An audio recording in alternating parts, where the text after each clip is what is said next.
Boker Tov à tous, on arrive à Hanouka et je crois qu'on n'a jamais autant attendu une fête. Pourquoi? Parce qu'on sait que Hanouka, c'est la fête des lumières. Et nous, en fait, on en a marre là d'être dans l'obscurité. Donc on attend cette lumière. On sait que c'est la fête des bougies, on sait que c'est la fête des cadeaux.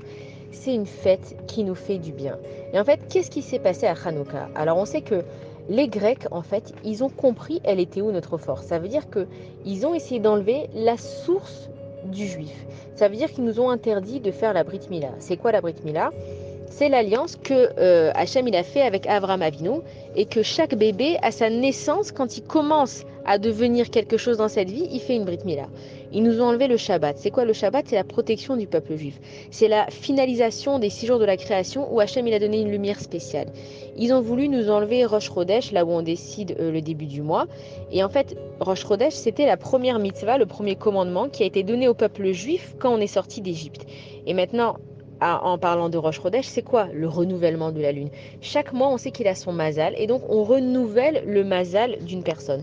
Et le Baal Shem Tov, il parle du Koach HaItrachut. Ça veut dire quoi? Ça veut dire que chaque personne, elle a l'occasion de changer et de se développer. Ça veut dire que la lune, nous, le calendrier, il est basé sur la lune, elle n'est pas pareille. Elle change tout le temps, elle change tous les jours. Ça veut dire que c'est pas parce qu'une fois on est bien et une fois on descend et une fois on monte et on n'est pas bien.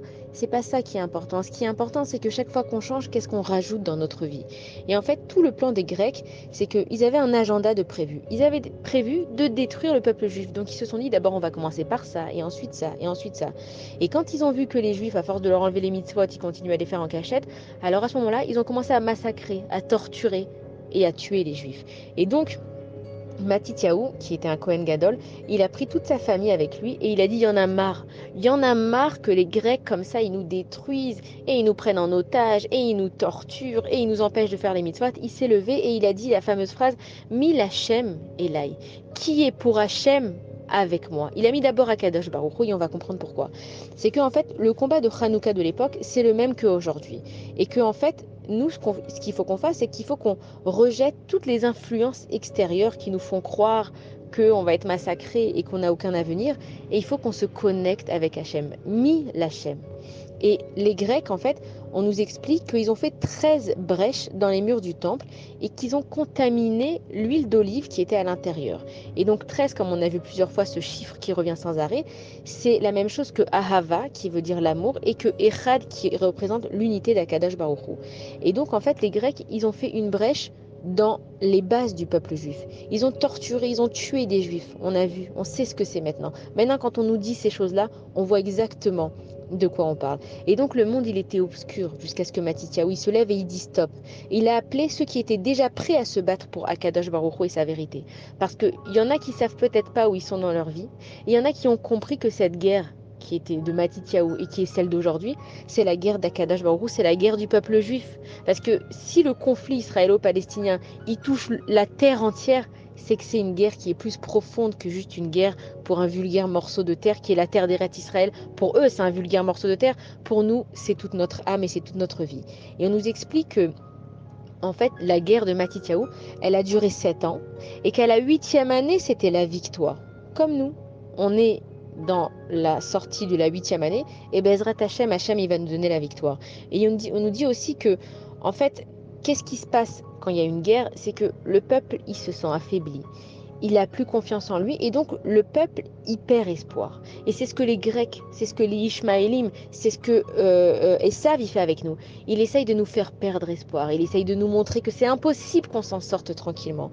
Et en fait, nous, on est tellement sous leur influence qu'on se dit ouais c'est vrai, c'est impossible de gagner cette guerre. Ah, ça va être comme toutes les autres guerres, on va perdre, on va jamais réussir.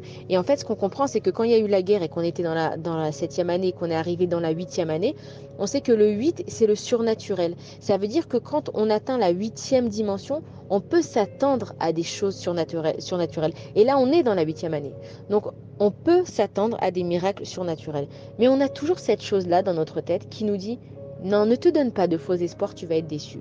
Et je voudrais qu'on s'arrête sur ce point de la déception. Est-ce que à chaque fois qu'on nous parle du Mashiach, on n'a pas envie d'y croire et on se dit non, tu sais quoi, je vais croire que Mashiach il va venir, mais il viendra quand il viendra. Comme j'ai pas envie d'être déçu, alors je vais pas me mettre dans la tête qu'il va venir parce que je pourrais pas faire face à cette déception. Mais D'où elle vient cette déception? Et on va essayer de réfléchir à ça. Pourquoi on est tout le temps déçu quand on nous dit que Mashiach va venir et qu'on préfère ne même pas y penser et qu'il viendra quand il viendra? Et c'est exactement la guerre qu'il a fait Matityahu. Mil Hachem Elai. Qui est pour Hachem avec moi? Ça veut dire quoi? Ça veut dire que si je prie pour le Mashiach, parce que j'en ai marre de la guerre, parce que je trouve pas mon zivou, parce que j'ai pas de parnassa, parce que j'ai des problèmes de shalom bayit, je me suis mis moi en premier. Et donc si Mashiach il vient pas, je suis déçue parce que finalement, ça n'a pas résolu mes problèmes. Mais imaginons que je prie pour la Géoula. C'est même pas imaginons, c'est exactement ça ce qu'il faut faire. Je vais prier pour la Géoula à 10h15. Et je vais attendre 10h16. Je vais voir qu'il n'est pas venu. Alors je vais être déçue? Non. Ce que je dois faire, c'est qu'à 10h17, je dois redemander la Géoula. À 18, il n'est pas venu? Et bien à 10h19, je dois demander la Géoula. Ça veut dire quoi? Ça veut dire que chaque moment, il est propice à ce que le Mashiach vienne. Mais quand je prie pour le Mashiach, il ne faut pas que j'attende quelque chose en retour. On dit que nos déceptions sont à la hauteur de nos attentes. Si moi, j'attends toujours quelque chose, évidemment que je suis déçue. Si moi, quand je vais faire du bien à quelqu'un, et que cette personne, elle m'a pas donné une appréciation, je vais être déçue. Mais pourquoi tu es déçue? Tu l'as fait pourquoi? Pour avoir sa réponse à elle? Si c'est pour ça que tu donnes dans ta vie pour avoir une réponse, c'est que ton action, elle avait un intérêt. Et en fait, nous, quand on prie pour le Mashiach, c'est la même chose. On nous dit qu'il faut prier tous les jours. Alors, ce qu'on doit faire, c'est dire, tu sais, à Kadosh Baruch Hu, je veux pas Mashiach parce qu'il y a la guerre. Je veux pas Mashiach parce qu'il y a des otages. Je veux pas Mashiach parce que j'ai des problèmes dans ma vie. Je veux Mashiach parce que tu es le roi. Et comme ce monde, il t'appartient à Kadosh Baruch Hu, je veux que tu viennes reprendre ta royauté. Et que si tu décides de pas venir à Kadosh Baruch Hu, tu sais quoi? Eh ben, je vais redemander que tu reviennes. Et si demain t'es pas venu, eh ben après-demain je vais redemander et ainsi de suite. Et donc il faut pas qu'on ait cette déception du Mashiach. Alors on peut pas donner de date parce qu'on n'est pas des prophètes. Et d'ailleurs même les prophètes, ils ont donné plusieurs prophéties. Pourquoi? Parce que même eux, ils pouvaient pas savoir quand est-ce que Mashiach viendrait. Pourquoi ils pouvaient pas savoir? Parce que ça dépend de chacun d'entre nous. Pourquoi on veut le Mashiach?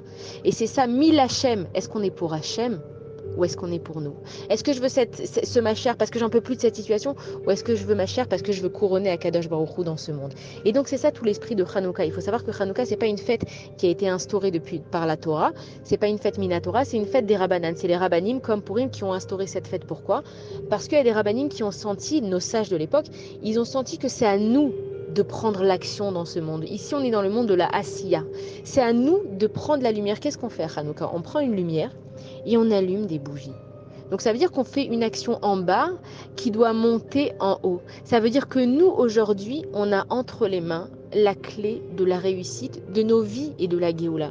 Et donc en fait, quand on parle de bougies, les bougies, en fait, c'est que elles viennent amener une petite lumière dans l'obscurité. Et on sait que si on est dans une chambre qui est toute noire et qu'on allume même une petite bougie, on va avoir une étincelle.